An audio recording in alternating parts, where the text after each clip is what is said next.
Alright, so this one is when public art goes wrong. 10 times public art went wrong. I have no idea how this public art's gonna go wrong. Based on the thumbnail, we're gonna have some good jokes. We're gonna have some good funnies on this one, I think. So this is why I think it was suggested as a good palate cleanser. So let's finish off with what I'm guessing is going to be a lot of laughter. Public art is a tricky thing to get right. Unlike art in a museum, which people deliberately pay to see, public art is often not deliberately paid for by the public and is usually constructed in high-traffic areas where you're gonna see it every day on your way to work. So if you're an artist being commissioned to make a public piece of art, you'd better get it right or else the entire city's gonna hate you and random people on the internet with no artistic abilities at all are gonna make fun of your life's work. So without further ado, here are 10 public art installations that went horribly wrong. Okay, I've got one that is not on this list that I saw back when I used to live in where I used to live before. A public art piece got displayed in a public park. And it just kind of appeared out of nowhere.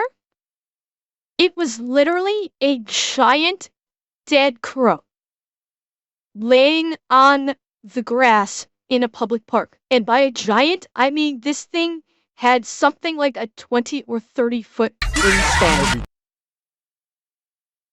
The fuck? Dragon, am I gonna have to take the Tangia away from you?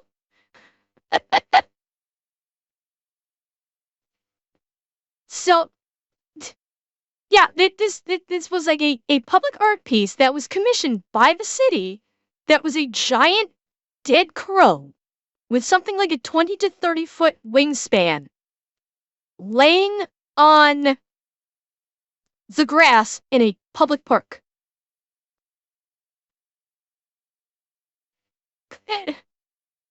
And people were like, what in the fuck is this? And I think I cannot recall exactly. I can't remember if it was an environmental thing or if it was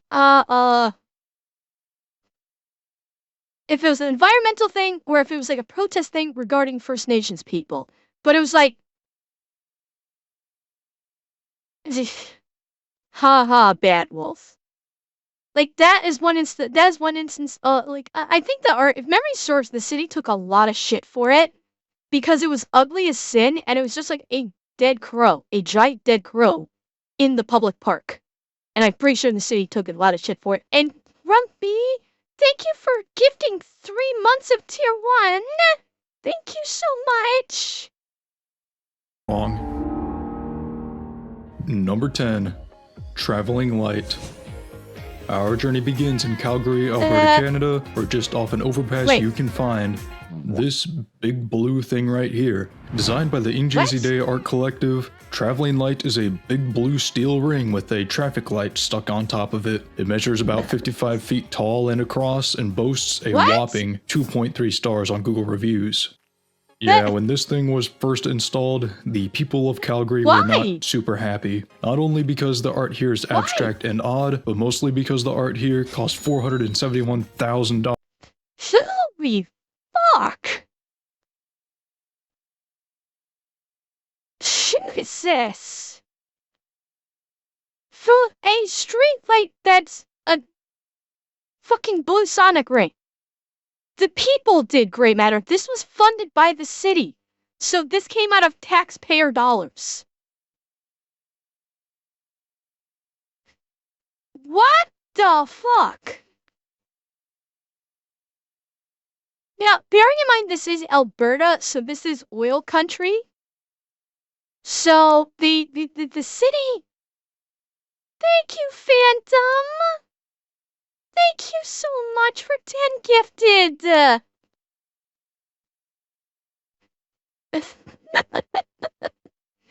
Mods, shivers, tempers. But what one thing I was gonna say, it's hang on, where is it in Alberta? Hang on, I'm trying to remember. Calgary. Okay, it was in Calgary. So bear in mind, Calgary is a pretty wealthy city, but I absolutely can understand why people would be pissed about the city spending $471,000 on it. This makes no goddamn sense. $1,000 in taxpayer money and public funding. Calgary's got a tricky history with public art, mostly because of how much money is sunk into it. In fact, they even have legislation that requires any public construction project under $50 million to set aside 1% of its budget to public art, leading to a bit of a surplus of controversial sculptures popping up around the city. Traveling Light in particular was so controversial, even the mayor called it awful, as the art was approved right before he could enter office. Eventually, the people had had enough of this madness, and the government officials spoke up about the absurdness of the Big Blue Ring, and in 2023, the city council hosted an emergency meeting where they approved the construction of a second traveling light ring. It's to be placed somewhere else in the city, but to my knowledge, it has yet to actually be funded, so... Are you fucking kidding me? You know what I bet this is stemming from? That whole thing of any public works project that costs over $50 million where 1% is set aside. Bearing in mind, Calgary is oil country. Or Alberta, excuse me, not just Calgary. Alberta is oil country. So the province gets a lot of fucking money, like federal money, regarding the oil sands. Calgary also is the host of the Calgary Stampede, which is a festival that happens every year. It is a huge festival that everyone comes from all over Canada to participate in. So it's like Calgary is kind of like a wealthier city in Alberta. So they've got, in conjunction with, the oil money from the province, they kind of got some money to burn, I suspect. And now, where their heads were when they built this... I want one! I want one! No, I don't! Put it in my mouth! Only if it's smaller! Put it in my mouth, Chad! No, this is too big to be a ring gag. This needs to be smaller if you want me to put on a ring gag. This has to be much, much smaller. Like about a million times smaller, and then I'll put it in my mouth. So, I mean, well, we'll just have to wait and see, and in the meantime, just thank goodness that most of us don't live in Calgary. Number 9, Morning Sun. We're traveling down south to the wealthy city of Carmel, Indiana, where in the middle of a roundabout you can find whatever this is supposed to be. Created by sculptor Brad Howe, Morning Sun is an abstract piece made from steel and urethane resin. It measures 16 feet tall and features a red and white body topped with a interpretive, spiky ball-looking thing. When it was erected in the beginning of 2021, it was compared mostly to a COVID-19 virus, while others...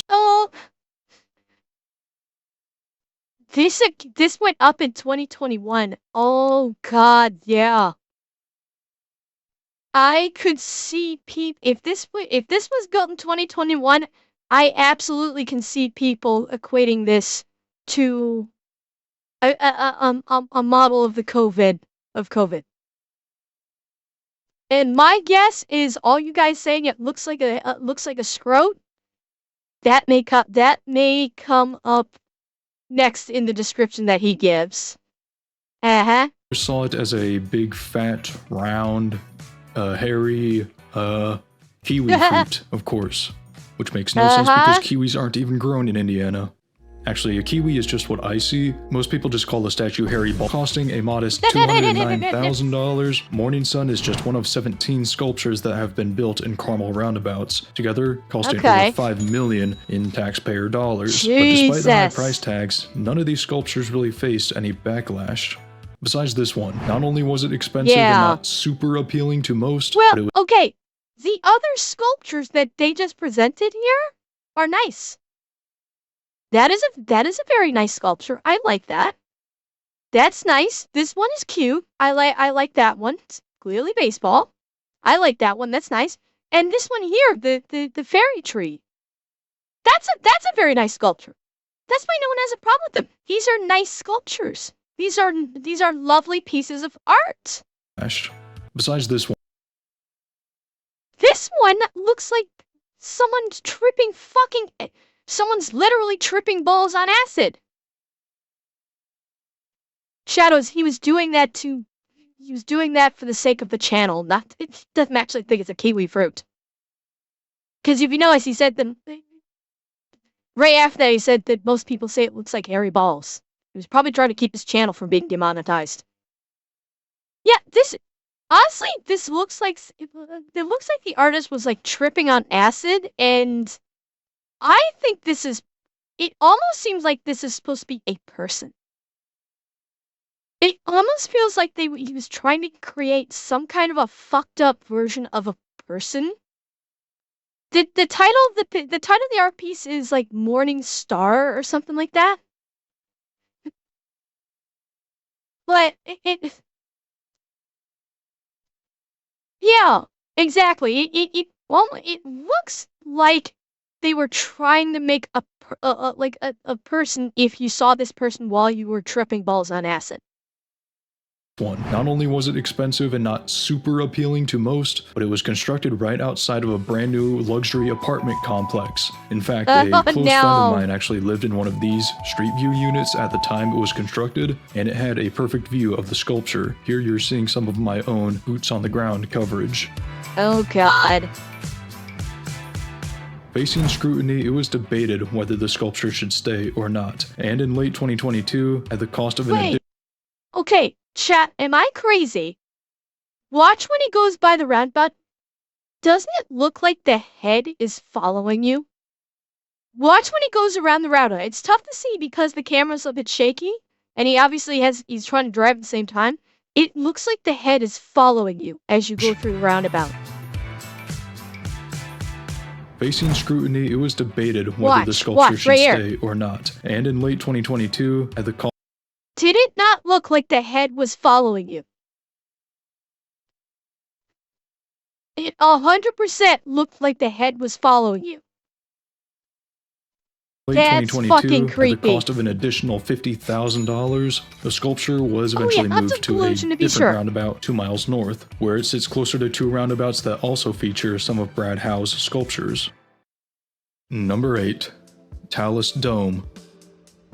We're moving back to Alberta, Canada, this time to the city of Edmonton. And what better place to put a $600,000 public art piece than the side of a busy highway, built by Ball Nogas Studio. Chat? Now that's one big pile of shit. Tell me this doesn't remind you of the giant pile of Triceratops shit from Jurassic Park. Eh? A public art piece than the side of a busy highway.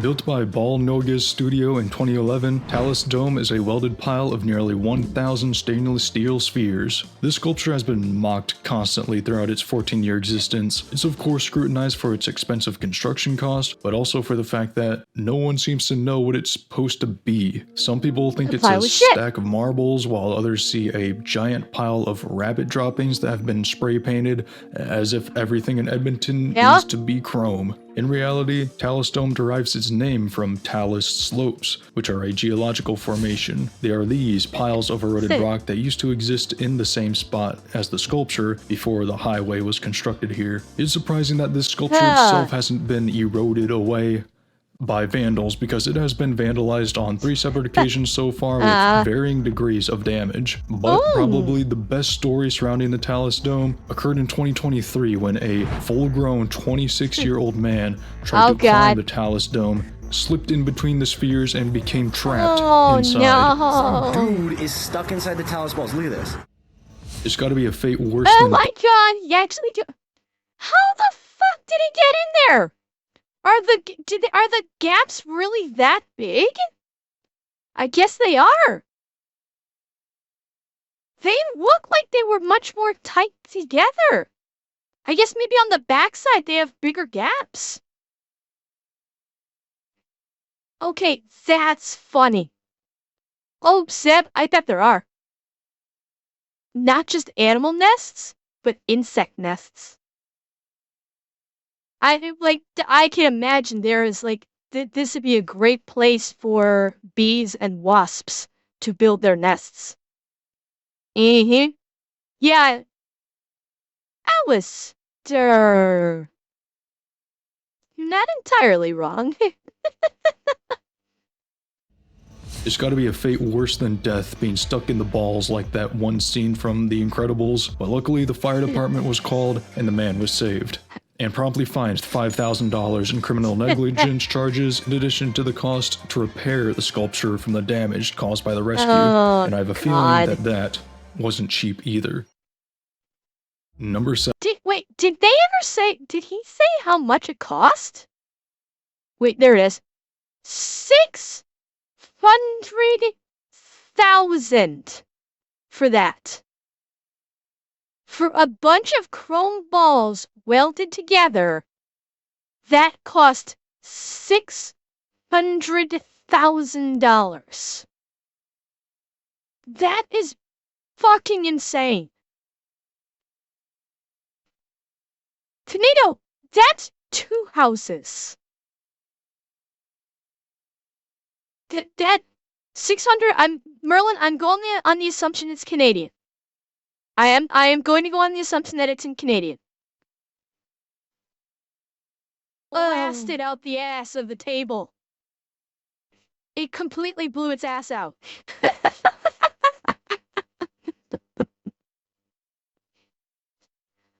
Okay. No, Shadow. No, thank you. I carry my own. It wasn't cheap either. Number 7. Tilted Arc. We're ping-ponging back to the States, this time to New York City, and the year of 1981 when this massive sculpture was constructed right in the middle of the busy Foley Federal Plaza. Created by artist Richard Serra, Tilted Arc at first looks like a giant sheet of rust-covered steel. Yeah! And that's exactly what it is. This somewhat inconveniently placed sculpture measured 12 feet tall and 2.5 inches thick. Why would you do this? And 120 feet long, which made it long enough to cause a lot of outrage among pedestrians.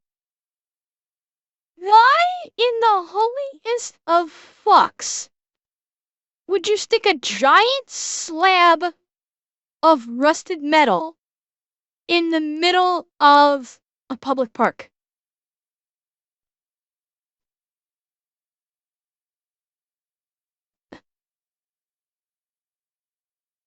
Like, you saw the topography of this. Hang on. Where's the topography? There. Why would you do this? Why would you stick this giant hunk of rusted metal in the middle of a lovely looking public park?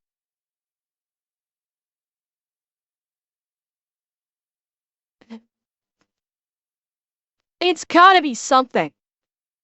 Like someone owed someone I don't know, maybe the artist was like the brother of a mobster or something, and the mobster went to the mayor and said, "Listen, mayor, I need you to do me a favor."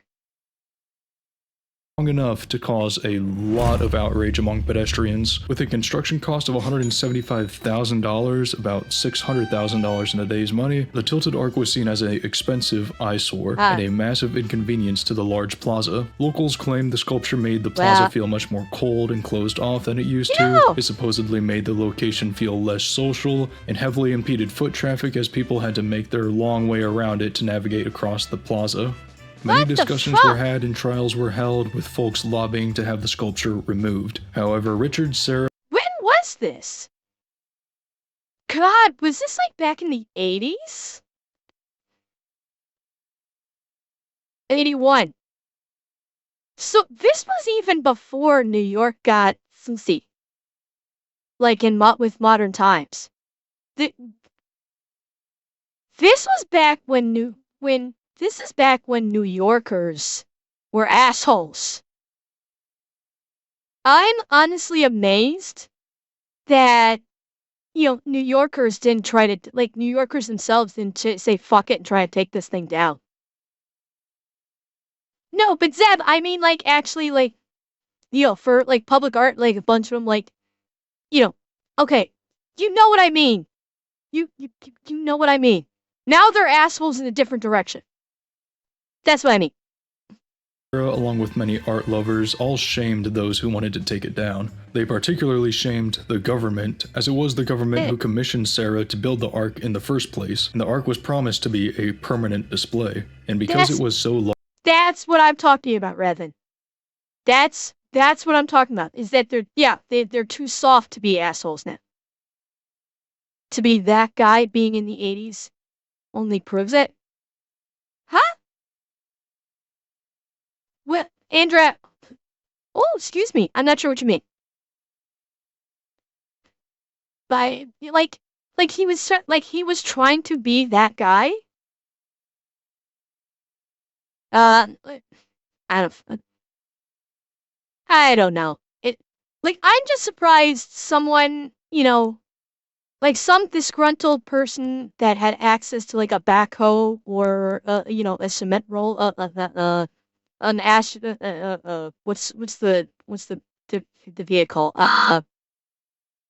Steamroller didn't just bulldoze this thing.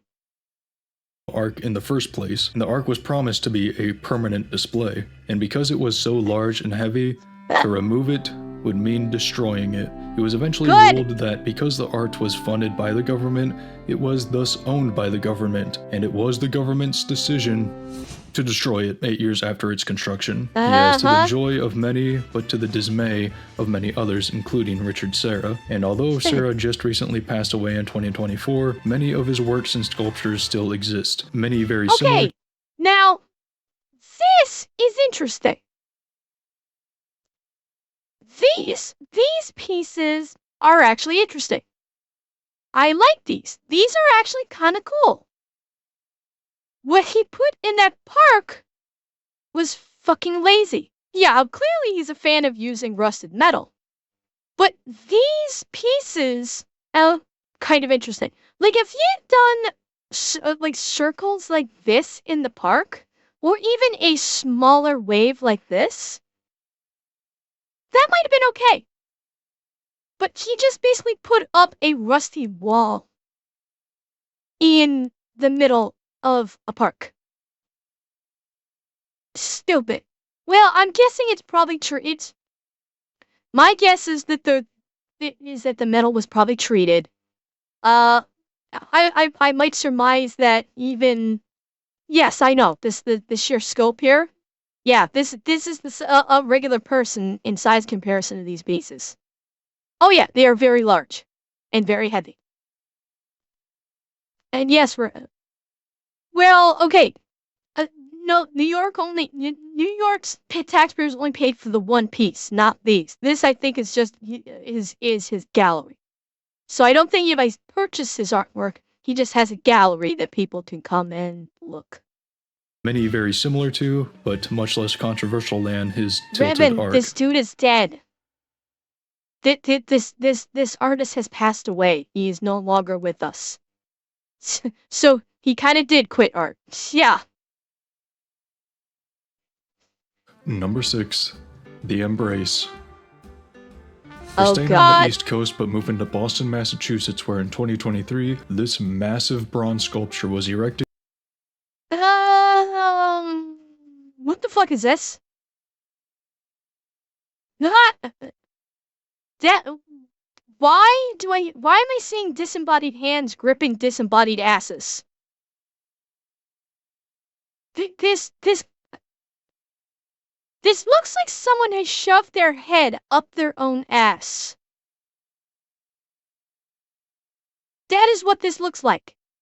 At least from this angle. Is it two people hugging? This could be a very bad angle. In the Boston Commons. The sculpture depicts the hugging arms of Dr. Oh, Martin. God! Oh, for fuck's sake, this looks like an eldritch horror. Oh my god! This looks like something Cthulhu would sick on you. What the fuck? This would give me fucking nightmares. Can you imagine going to Boston at night? You've never been here before. You walk to the park and you see this thing. I would think hell itself is coming to kill me. What the fuck? Yeah, Elden Ring boss? Revan? Yeah? I could absolutely see this being an Elden Ring boss. Oh my god. Luther King Jr. and his wife, Coretta Scott King. It is based off of this famous photo of Dr. King shortly after receiving the Nobel Peace Prize. The statue measures 25 feet wide and 20 feet tall and is meant to be a monument to Dr. King's legacy as a leader in the civil rights movement. So, what seems to be the problem here? The sculpture doesn't seem controversial, and although it cost about $10 million to build, it was largely funded through a non-profit organization, not through the government. Well, the thing is, when you actually view the sculpture from the ground in the round, it's not really easy to tell what it is.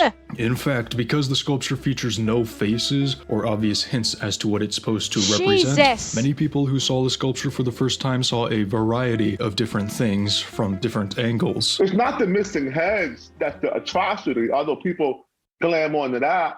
It's a stump that looks like a penis. Yes, from many angles, the sculpture looks rather phallic. Okay. I'm sorry. No. No, that's no. Like, does it look horrifying? Yes. This does not. Anything can look phallic when you're looking at it from the right angle. No, Zeb, when I saw it from that height angle, it looked like someone bent in half shoving a head up their own ass.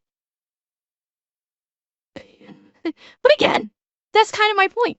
If you get it at the right angle, everything can look sexual in some way.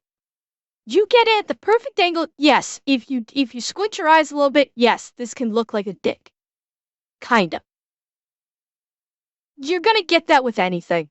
Sculpture looks rather freaky as hell. Especially from this one. The controversy behind the sculpture spread around the world, with many harsh comments directed towards the city for approving such an interpretive, abstract-ish piece of art. And the artist himself, Hank Willis Thomas, gained quite a bit of scrutiny, but luckily he didn't seem too bothered and put down by the harsh comments. When you put out in the world, you can't control what people see. You know, I think about the Rorschach test, the inkblot test, you know? Nowadays, the sculpture isn't too much of a problem, as most people know what it's supposed to be by this point, and most people can appreciate what it represents. But it is still common for some first-time passerbys to get a little...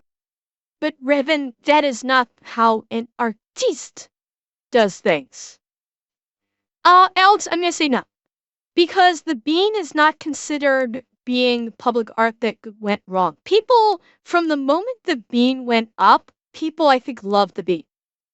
So it was never criticized or anything like that. So no, the bean, I don't think that they're gonna put that. Yes, Grant House. There is in Chicago in Grant Park. There is a giant chrome. Basically, it's shaped like a bee. And there's like an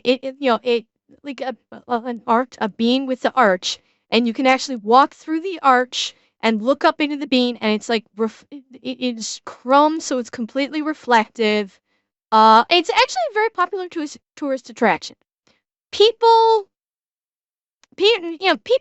like the bean. They think the bean is cool. Yeah, it's. Well, yeah, the actual title can be called anything it wants. It is the Chicago Bee. And people like it. And I think people have liked it from the very beginning, so that's why I don't think it's going to be on this list. It's not going to be one that went wrong, because it went right from the beginning. Maybe it's the liquor, maybe it's just me. But I'm wishing I was there to twirl you around and dance the night away. Thank you, Blippi Angel. Thank you. A little confused at what they're looking at. Number 5, the Caja Madrid Obelisk. Oh boy. And we're finally escaping North America to Madrid, Spain, where in this big honkin' roundabout, you can find a big honkin' bronze spike. Built in 2009 and designed by architect Santiago Calatrava, this structure was supposed to be a grand landmark of Madrid dedicated to the city's 300th anniversary. The tall spike is clad in 462 bronze strips that move and flow, giving the sculpture a very organic look. The controversy behind this piece actually doesn't come from its appearance, but rather its conception. In the original plans, the spike was supposed to reach a height of 120 meters, but the land it sits on is undermined. I mean, it looks like a needle. That looks like a needle. It's actually kind of cool looking, honestly. Maybe, I mean, yeah, syringe, yeah, absolutely. It's kind of cool. But let's see where the controversy comes in. Supposed to reach a height of 120 meters, but the land it sits on is undermined by 3 major metro lines. This meant the ground was much too hollow to support the massive weight of a 120-meter bronze spike, so they had to shrink the project down to only 92 meters. The project also was not very cheap, costing an estimated 14 million euros to build, which was much more than what was anticipated even before the project was shrunk. Luckily to the taxpayers of Madrid, the obelisk was a donation to the city by a large bank firm. Unluckily for the taxpayers, once the construction cost was initially increased, the bank requested the city to donate a large lump sum of cash to help support the construction of the city's own gift. Oh boy. Luckily for the taxpayers of the city was able to refuse this request, and the bank was able to cough up enough money to finish their own project. Very good. Unluckily for the city, once it was finished and the sculpture was powered on, the cost to maintain the heavy hydraulic system that moved all the bronze ribbons went on to exceed 6,000 euros per day. This money was all coming from taxpayer dollars, and after only 1 month of operation, the hydraulics were turned off and the sculpture has remained still ever since. Contrary to the obelisk's initial goal, honestly, even without the hydraulic movement, that's still kind of cool. Realistically, even without the hydraulic movement on it, yeah, it's still kind of cool looking. You know, it's in a roundabout. Well, Revan, I'm wondering if they do. I'm wondering if every once in a while, you know, they turn on the hydraulics for a bit. It's, yeah, just what happened around the construction. He's talking about, like, you know, they had to shut it down. But even with the hydraulics shut down, I still think this is a pretty cool looking piece. It's neat, I think. Of being a major landmark for Spain, meant to even match the significance of the likes of Paris's Eiffel Tower, the Caja Madrid obelisk now just kind of stands as a landmark for horrible city planning. Number 4, the orbit. This one's a little less easy to draw. We're taking a short flight from Madrid to London, where it's pretty hard to miss this massive twisted steel sculpture. Costing a whopping 24 million British pounds, this project was built and luckily largely privately funded by the ArcelorMittal steel manufacturer. The orbit was originally constructed for the 2012 Summer Olympic Games and was to serve as a permanent monument to the event. The sculpture that is supposed to be a monument to the Olympic Games. What? How? Fucking how? Even lit up. This... Yeah, this looks like it's unfinished. Like, honestly, my first thought is this look like some kind of structure that time and weather has eaten away in Fallout. I would expect to see something like this in Fallout. Like that this once was like this was once some kind of a building or something, and time and weather has eaten away at the steel and it's left the skeletal structure behind. Like, I would expect this to be in Fallout, not an Olympic statue. Funded by the ArcelorMittal steel manufacturer. The orbit was originally constructed for the 2012 Summer Olympic Games and was to serve as a permanent monument to the event. The sculpture measures 115 meters tall and is comprised largely of red tubular steel that twists and winds all around a central. It's like I don't know if you were here when we did the video about how the Olympics should not be hosted in rotating cities. The Olympics should just be held in like one city. Just make like one, maybe two cities permanent Olympic cities. Because hosting the Olympics, it's and think about how much money this cost. Now, again, I think they said this was not paid for by the government. This was a private donation. So this was not paid by the city or by, the federal the federal government. I don't think this came out of any taxpayer dollars. But goddamn, is it an eyesore? Like this is 100% gonna be a massive eyesore. Trunk. Unlike most art, this sculpture is not just for show, as in the central trunk is an elevator that takes visitors up to a large observation deck. You can also get your steps in by taking the massive spiral staircase that winds around the central trunk. The orbit was designed by artist Anish Kapoor, who's most famous for his Cloudgate sculpture in Chicago. Kapoor Whoa, hang on a sec. Good night, Silver. Wait, this is the guy that designed the bean? Really? And by artist Anish Kapoor, who's most famous for his Cloudgate sculpture. Okay, chat, this is the bean.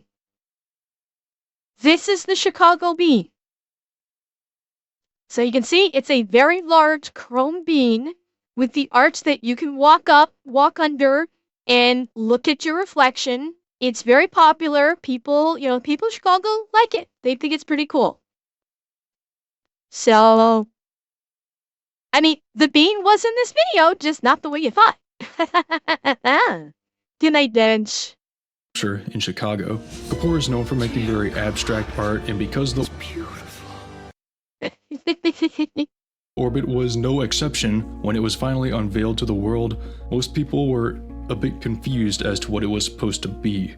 Is it meant to be like a torch or something? I don't even know what it meant to be. It looks weird. Some people like, okay, compare his other works of art here. We have several examples of his work of art. I mean, you can kind of see what he's going for. And then you have this. Fucking how? Yeah, these have, like, a particular style. They have a defined shape that you can sort of go, okay, I can maybe see what he's going for here. And this looks like something out of Fallout. Like, what the fuck? Unveiled to the world, most people were a bit confused as to what it was supposed to be. Is it meant to be like a torch or something? I don't even know what it meant to be. It looks weird. Some people saw a giant mutilated roller coaster, while others thought it looked like an abstract Olympic torch. But most people just had no idea what they were looking at. Some locals even thought the structure was still under construction when it was revealed, because they thought it just looked like a bunch of scaffolding. Since the Olympics are a fairly large and globally televised event, spitballs came flying from critics across the globe, with people pretty disappointed at what they were left to look at. But it was London locals who were most concerned since, as mentioned, this was meant to be a permanent installation to the city. Moreover, if you wanted to go inside the sculpture, up to the observation deck, it cost a whopping £15 to do so. And that's in 2012. Even honest. Yeah, okay, he said it so I didn't have to. £12 in 2012 was a lot. That in today's money, that would probably be like, I don't know, 30, 40 bucks in today's money. Yeah, that's a lot to go up in this thing. Like, go up, walk around for 5 minutes, come back down. Because what the fuck else are you gonna do up in this thing? It's not like you can just hang out in it. It's not like there's anything to do. So you're literally paying 30 bucks to take an elevator ride, go walk around like for 5 minutes, go ooh, and then leave. What the slan? Himself was pretty upset to learn how much was being charged. So for the 3 weeks of the Olympics, the price I think is ridiculously high. After the Olympics, Okay, the orbit well, at least stood he says normal it's for high. 4 years until in 2016, the city decided they wanted to add some fun to the sculpture and commissioned What? another artist to design a massive 178-meter slide to the tower.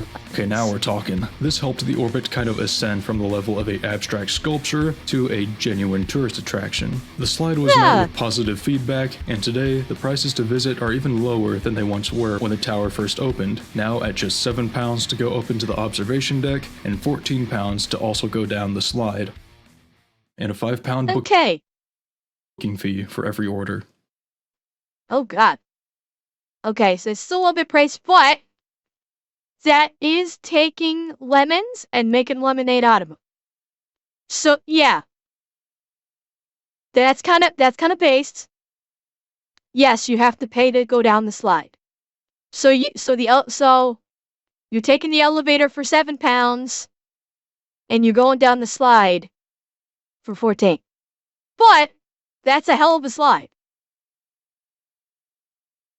Yeah, that's a hell of a slide to go sailing on down. Also go down the slide, and a £5 booking fee for every. Granted, that's not fun. An additional £5 booking fee every time you want to do it. That kind of sucks. Free order. Number 3, the vessel. And that's enough of Europe because we're heading back to New York City. I don't think so. Hang on. I don't think so. Than they once were when the tower first opened, now at just £7 to go up into the observation deck and £14 to also go down the slide. No? Wait. No, yeah. Only? You're right. Okay, that's actually a lot easier. Okay, I was wrong. It's not $7 to go up and 14 to go down. It's 14 if you want to go up in the elevator and go down the slide. You are correct, Homely. That's what it is. So and even with the $5 surcharge, that's not bad. $20 total, including the booking fee. That ain't bad. For this, you take the elevator ride, you hang out up top for a little bit while, you take some photos or whatever, and then you get to go down the slide. That actually ain't bad. That's okay. Pounds to go up into the observation deck and for order. Number 3, the vessel. And that's enough of Europe because we're heading back to New York City, where on the Hudson Yards Public Square in Manhattan, this massive sculpture was constructed and opened in 2019. The vessel was designed by designer Thomas Heatherwick, and like Anish Kapoor's Orbit, the vessel is an interactive sculpture. It is made out of carbon steel, which probably makes it one of the heaviest sculptures on the list. It's also pretty tall, measuring at 150 feet in height, and is comprised of 100. But you can go up into it. Okay, I'm gonna let this cook. I'm gonna let this cook because this could be interesting. 54 flights of stairs with 80 landings that kind of act as small observation decks. Fortunately, the vessel was privately funded by a large real estate developer because the final construction cost was estimated to be between $150 to $200 million, which makes it the most costly piece of art on our list. So then what makes the vessel so problematic? And why is privately funded in quotation marks? Well, when it was first constructed, Hudson Yards, where the sculpture sits, claimed all ownership of any photos taken of the sculpture. This did not go over very well with the public, mainly because this claim is ridiculous and almost impossible to enforce, but also because at the time the vessel was constructed, nearly $4.5 billion in taxpayer money had been sunken into the Hudson Yards area. And who is one of the main real estate developers in Hudson Yards? The same developer that paid for the construction of the vessel. Ooh, yeah, so this was not a very good look for the developer or the Hudson Yards as a location, and they promptly retracted their strict photo policy. Aside from this hubbub, the actual appearance of the piece was also a little controversial. Some criticized the piece for being a useless staircase to nowhere, and many think it just looks like a giant shawarma. The vessel has all— Okay, I had not even put two and two together like that, but he's not wrong. He's actually not wrong. It does look like a giant shawarma.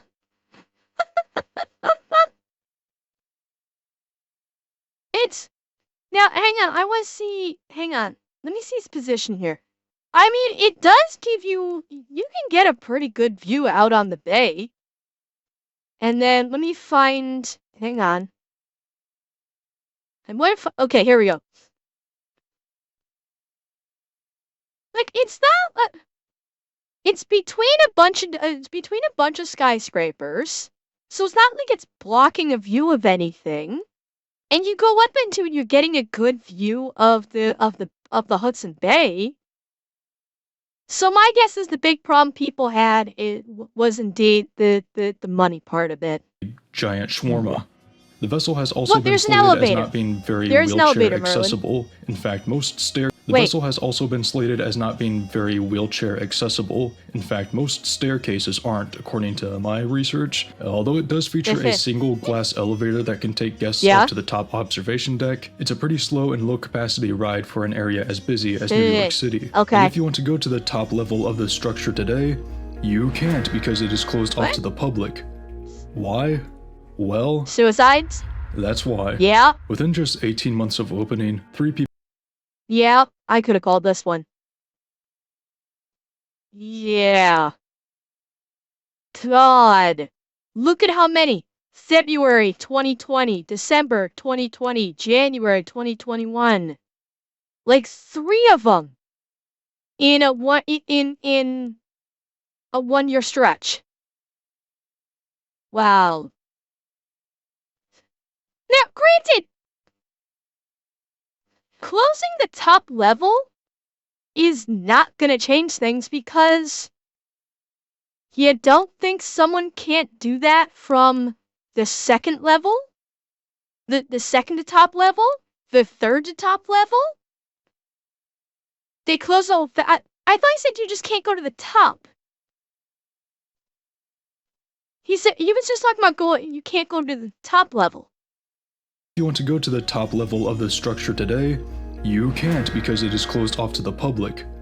Yeah, why? The top level. Well, that's why. Within just 18 months of opening, 3 people had taken their own lives by leaping over the glass barriers surrounding the staircase of the vessel.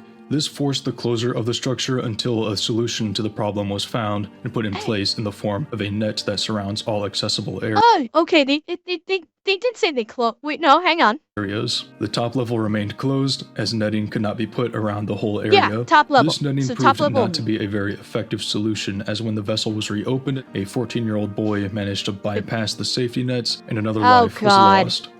After this, the vessel remained closed for over 3 years until it was finally reopened in October of 2024 with much taller steel mesh nets now in place to make further incidents hopefully impossible. Uh-huh. I don't know why my videos always take a dark turn around the number 3 mark, but we're done with number 3, so let's move on. Number 2, the portal. Oh, I remember this one. Chat, do you guys remember this one? This one lasted next to no. This one lasted such a short amount of time. I think this lasted like 2 days. I remember this one. Yeah. They set up, basically, they set up these 2 portal-looking devices, one in New York City, one in Ireland. And yeah, the people in New York City, a lot of people were flashing in the States. So many women, for whatever reason, so many women would go to the portal and just flash the boob up over and over and over again. Like, day 1. Like, this was art and an experiment, like, about, communicating across the seas.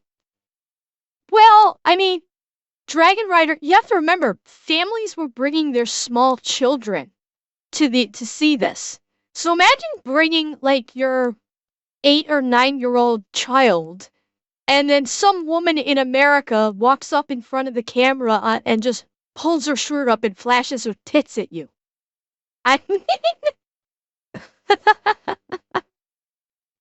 Now this one's a sort of 2-parter, with point A conveniently in New York City, and point B across the globe in Dublin, Is Ireland. it reopened again, Created Corey? by artist Benedictus Guise, the portal is basically a giant public webcam that displays live feeds between 2 city streets, and No, that we all know that a kid seeing a pair of tits flashed at them is not going to traumatize them. For God's sake, they're probably already online looking at tits all on their own.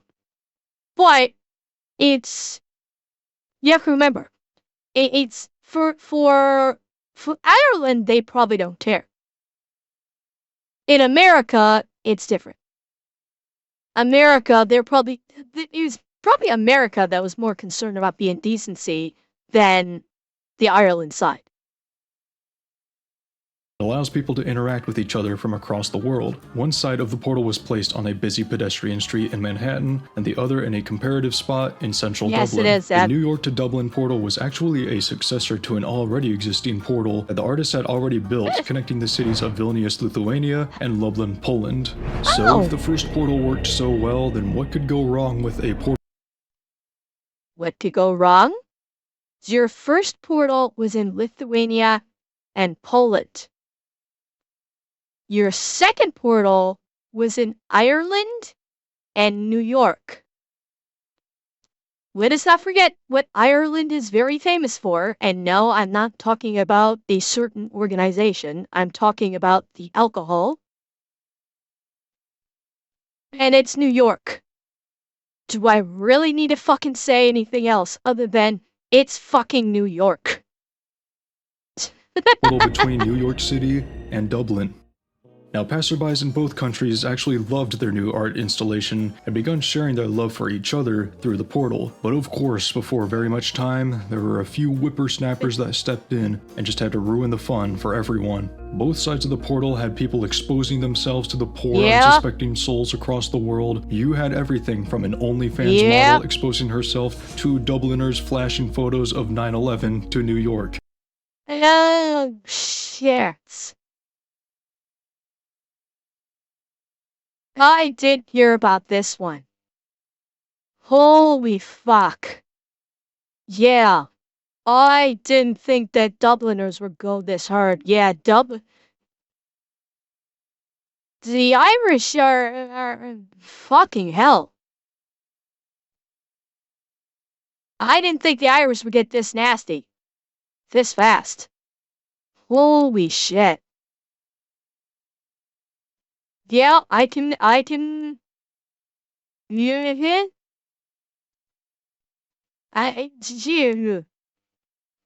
Andrea, I don't know, and I don't care. You know, just the expected stuff. And as a result of all this, the portal did not even make it 1 week until it had to be shut down. Yep. It was turned off for just 6 days, and in that time, a fence barrier was installed around the portals, and new technology was implemented that would cause the camera feed to blur if someone got too close. This prevented more people from showing offensive photos from their phones. The portals still actually exist today, but not as such. The Dublin installation still exists, but the New York side was moved to Philadelphia just 3 months after it was turned back on. I'm sorry, is moving it to Philadelphia be any better? Oh yeah, wait, absolutely. That will always be, that will always be like a blight. Yes, Zed, it is. Yeah, you are indeed correct. Yeah, Hitchbot made it all the way coast to coast to Canada, and it didn't get any further than Philly in the US before it was destroyed. So why do they think moving it to Philadelphia would be any better than having it in New York? If anything, I would expect it to be worse. The portals still operate and have even had another install. You don't know Hitchbot? Okay. Hitchbot, so for those of you that don't know what we're talking about with Hitchbot, Hitchbot was somebody basically, this is kind of sort of like an art piece thing. Hitchbot was basically a non-moving robot that had like GPS in it. And the whole purpose of the cruise was to showcase the goodness in humanity. And so they basically did it they started it using it in Canada. And I think it went from Halifax, Nova Scotia And basically it was, I think it might have had a sign or something that said like, hey, take me as far as you can and then drop me off somewhere. And basically, like, Hitchbot basically hitchhiked all the way across Canada and was perfectly fine. People would take pictures of it, and I think would post it to a website or something. But the people were, Hitchbot basically hitchhiked all the way from coast to coast in Canada. So it went from like Nova Scotia, like Halifax, Nova Scotia, I think to Victoria, BC, I think, and went completely unscathed. They tried to do the same thing in the US, and they started in the northeast coast, and basically Hitchbot made it as far as Philadelphia before, as has already been said in chat, he got shot, stabbed, beaten, burned, and stabbed again. So that's what Hitchbot was. I guess someone may post something about Hitchbot in Street. Zeb looks like they might post something about Hitchbot in Street General if you're interested in further details. But that is the story of Hitchbot. So Hitchbot literally died in Philly, and they thought putting this thing in Philly was a good idea. Just 3 months after it was started in turned Philly? back Okay. on. The portals still operate and have even had another installation pop up in Piauí, Brazil. This makes 5 portals in total. Wait, what did he say about Brazil? Hang on. There's Even a had thing another here. installation pop The Brazil portal has not yet been installed to my knowledge. up Okay. in Piauí, Brazil. This makes 5 portals in total that still stand strong despite their occasional and unfortunate abuse. Number 1, the tree.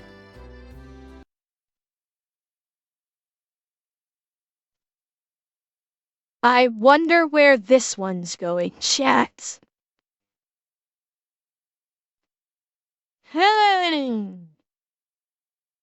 I wonder where. Chat. I want one. I want one. Put it in my mouth.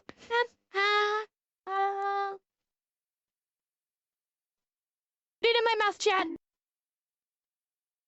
That doesn't go in the mouth, Duran. This doesn't go in the mouth, although technically it could.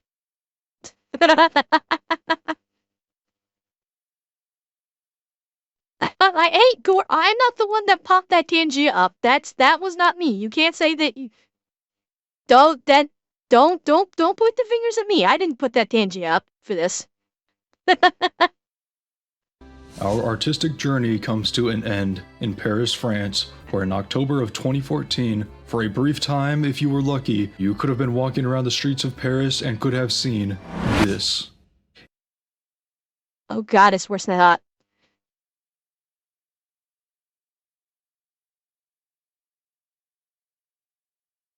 And you guys say the bad dragon is bad. Oh my god, Griffin! No!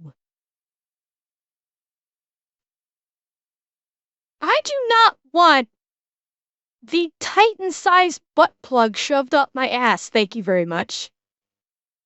I much prefer a more normal-sized one. Grindhouse, the joke is this looks like a giant butt plug. That's the joke. This looks literally like a giant butt plug.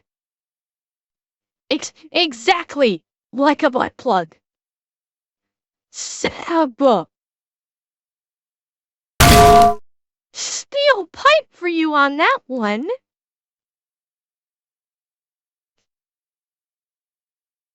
And Elwin, you act like I don't already have one. Yeah. Okay, Grindhouse, I am not going to risk getting Das Boots on stream trying to explain it to you. Google it. Just be prepared. Kaipo, maybe. It maybe. Yeah.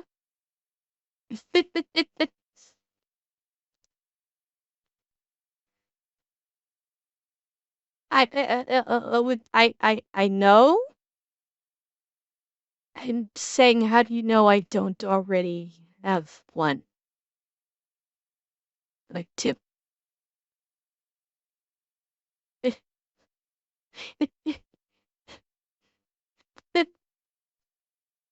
You know, maybe with a tail. No, it does not, Canito. It does not.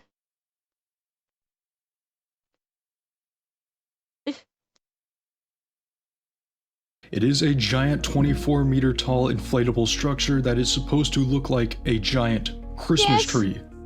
And Yes, boy, it does it look like a does. Christmas tree and absolutely nothing else. Just giving that tree at Rockefeller Center a run for its money. But apparently, most of the public did see something else other than a Christmas tree. I can't imagine what. And criticism came flying right away.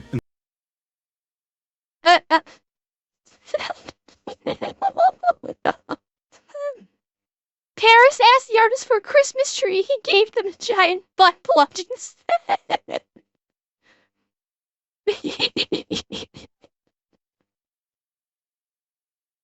Oh, God. This has me thinking. Oh, God. This has me thinking. Oh, boy. Rangelin, what makes you think I'm not permanently there? It's... No, Zeb, not that. In fact, the backlash for this piece was so swift that as it was being installed and publicly inflated for the first time, the tree's artist, Paul McCarthy, was brutally attacked and beaten by a passerby. Paul McCarthy was already known for creating controversial pieces in the Christmas spirit, most notably this one. Just keep using your imagination.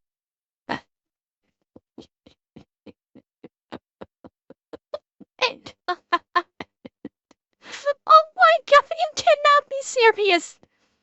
You cannot be serious right now. I mean, I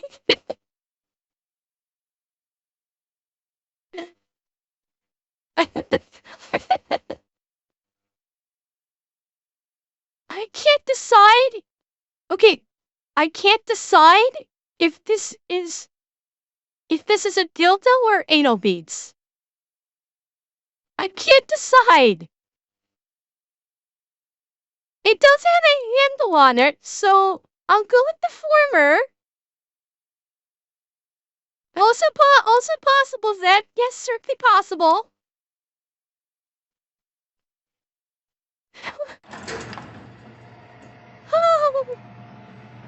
Wait, I'm already getting hot and bothered by this, and you want to put me in a cage? You want to put me in a cage when I'm already getting all hot about butt plugs and, dildo holding dwarfs. Gnomes.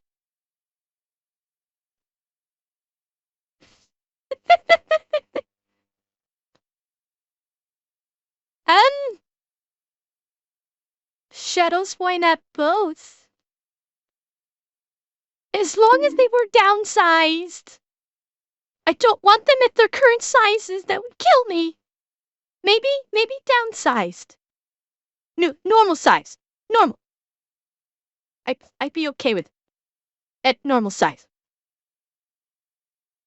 As to why this one is controversial as well. Once the installation was complete, photos of the phallic inflatable spread like wildfire, and many were pretty furious that this now stood as a massive, unavoidable landmark in the city. It only took about a week until a group of vandals was bold enough to take action and destroyed the entire massive sculpture by hand, which just consisted of cutting power to the blowers that kept the thing inflated. The tree could have been easily re-inflated so as to actually make it to Christmas, but Paul McCarthy himself actually decided against it, and it was permanently removed from the streets of Paris.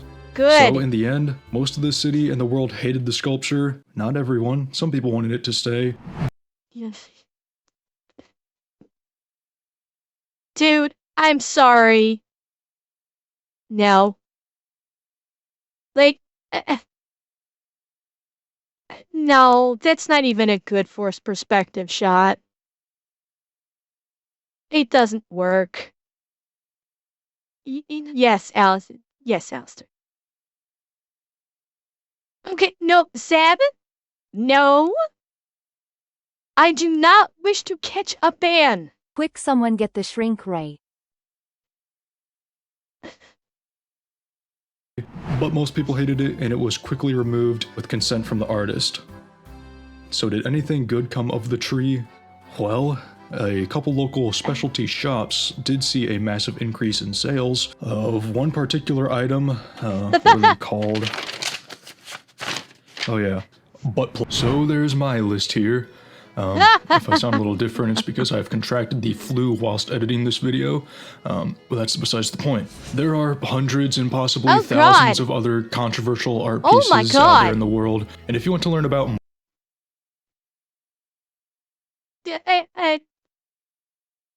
That's a lump of shit.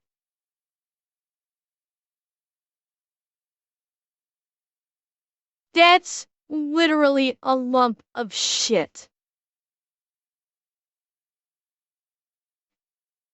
more, I suggest you watch this video from Building Tales here on YouTube. You should watch it not only because he covers the Santa Claus sculpture here in more detail, but also because That's supposed to be Santa Claus? Well, Santa, are you bringing me a present this Christmas? Santa, is that the present you're bringing me? I could be okay with this. Santa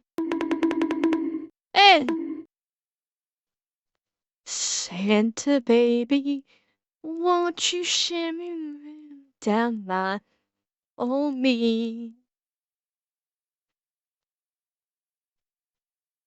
Oh, but Seb, when I'm bad, that's when I'm good. but also because he covers a bunch of other stuff we did not look at, and also you should watch it because he uploaded this video when I was in the middle of making mine, and now I feel like a content thief, so go watch it.